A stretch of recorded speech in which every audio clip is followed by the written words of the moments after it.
Segundo Aurélio, superstição deriva do latim superstitione e pode ser definido como um sentimento religioso baseado no temor ou na ignorância e que induz ao conhecimento de falsos deveres, ao receio de coisas fantásticas e à confiança em coisas ineficazes.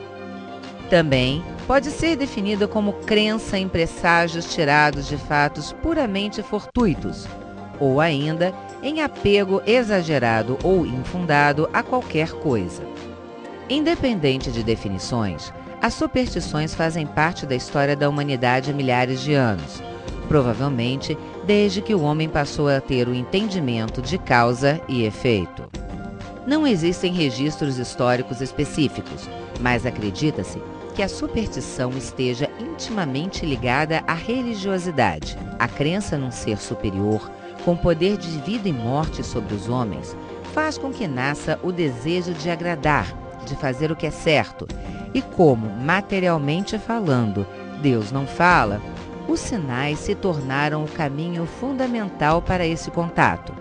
Face a isso, não fica difícil descobrir as raízes das superstições.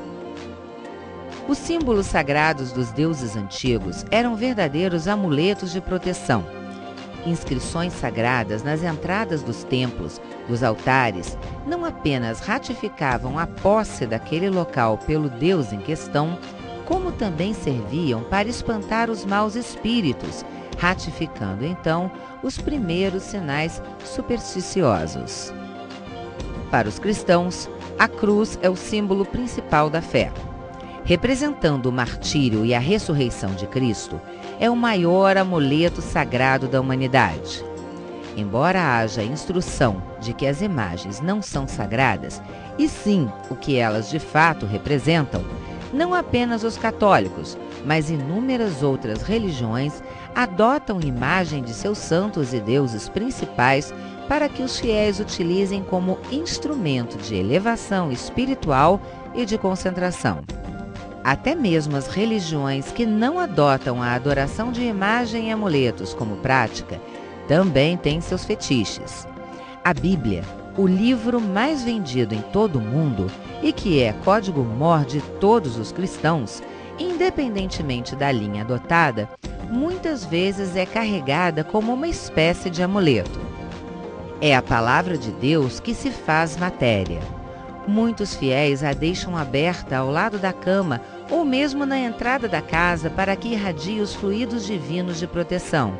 Nesse caso, mais uma vez, o espiritual se faz material e passa a ser um objeto sagrado. A utilização de água e de óleos imantados também é muito usada, não apenas nos segmentos cristãos, mas em inúmeras religiões em todo o mundo. A Índia é um dos países mais espiritualizados da Terra.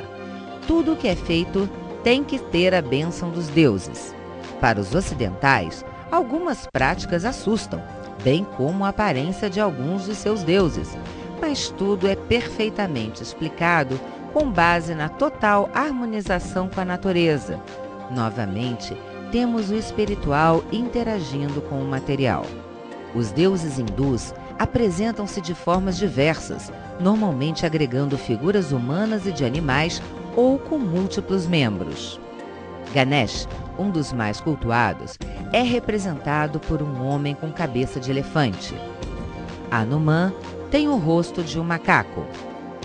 Shiva, Brahma e Vishnu ocupam o topo da hierarquia hindu.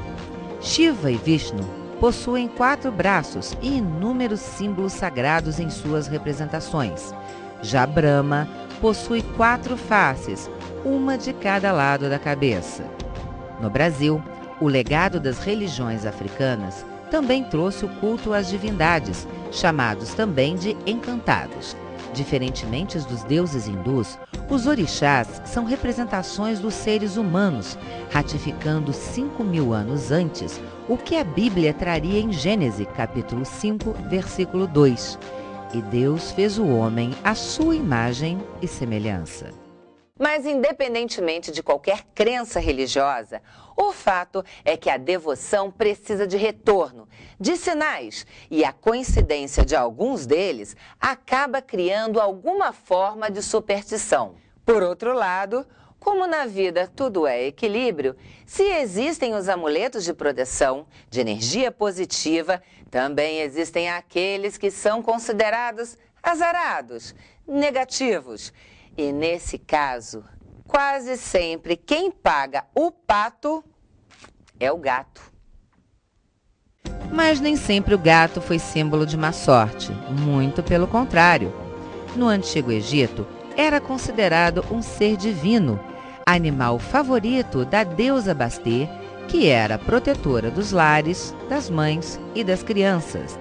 O amor pelos felinos era tanto que, em caso de morte natural do bichano, os donos da casa raspavam as sobrancelhas em sinal de luto. Inúmeras foram as múmias de gatos encontradas nas escavações arqueológicas no Egito. Para os celtas, o gato era considerado um animal de boa sorte, porque tinha 9 vidas. Na Cabala e no budismo, representa a sabedoria, a prudência e a vivacidade. Mas foi na Idade Média que ele foi associado ao mal, às bruxas e ao azar. Foram tempos negros para a humanidade. O conhecimento de ervas, tão popular em todas as civilizações, poderia indicar que havia bruxaria, motivo suficiente para a morte na fogueira. Mulheres mais velhas, cuja solidão era diminuída através de um animal de estimação, facilmente eram taxadas de bruxas, e como o gato é um animal caseiro e popular, acabou levando a fama de ser demoníaco, quando o preto, então, era a personificação do próprio demônio. Centenas de milhares de gatos foram mortos na Idade Média, e esta infeliz crença de que guardam forças malignas persiste até hoje na sociedade moderna. Muitas são as superstições que povoam o imaginário das pessoas no Brasil. Algumas são sinônimos de azar, outras de sorte. As crendices mais comuns que não têm bons fluidos são, tirando o pobre do gato, é claro: espelho quebrado, porque dá 7 anos de azar; abrir guarda-chuva em casa; passar por debaixo de escadas; o número 13; sexta-feira 13 dá azar. Mas, para quem quer fluidos auspiciosos e boa sorte, as dicas são: se coçar a palma da mão, coce com vontade, é sinal de dinheiro chegando. Ter um elefante com a tromba para cima, voltado de costas para a porta, não deixa o dinheiro faltar. É sempre bom ter um trevo de 4 folhas, ou ter um pé de coelho, ver uma estrela cadente e colocar uma ferradura atrás da porta. Entrar sempre com o pé direito onde quer se dar bem. Jamais colocar a bolsa no chão, o dinheiro vai embora.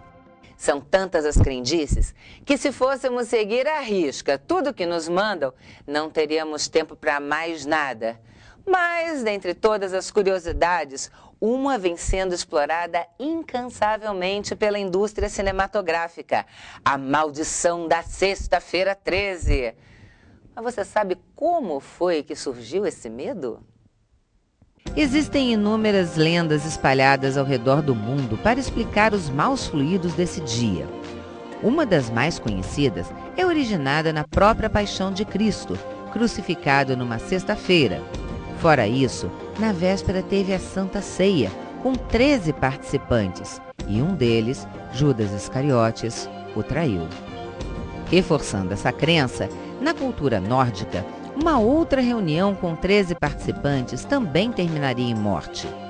Conta a lenda que o deus Odin chamou 12 divindades para o encontro e que Loki, deus da discórdia e do fogo, ofendido por não ter sido chamado, promoveu uma enorme confusão que culminou com a morte de uma querida divindade daquele povo, Balder. Isso só ratificou a crença de que um encontro com 13 pessoas sempre acaba mal. Se bem que nem todos pensam assim. O número 13, para o ex-técnico da seleção brasileira, Zagallo, é extremamente positivo, Mas ao contrário do que muitos pensam, o número 13 não entrou na vida de Zagallo por superstição, e sim por devoção a Santo Antônio, que é comemorado justamente no dia 13 de junho. E ele não está sozinho nesse posicionamento. De acordo com a numerologia, o 13 em seu somatório dá 4, que é um poderoso número de sorte. Para os indianos, americanos e mexicanos, o número 13 é associado à felicidade e ao futuro próspero. E agora que você já sabe um pouco sobre a história das superstições, acho que já podemos dar um bom descanso para o gato, não? Tadinho dele.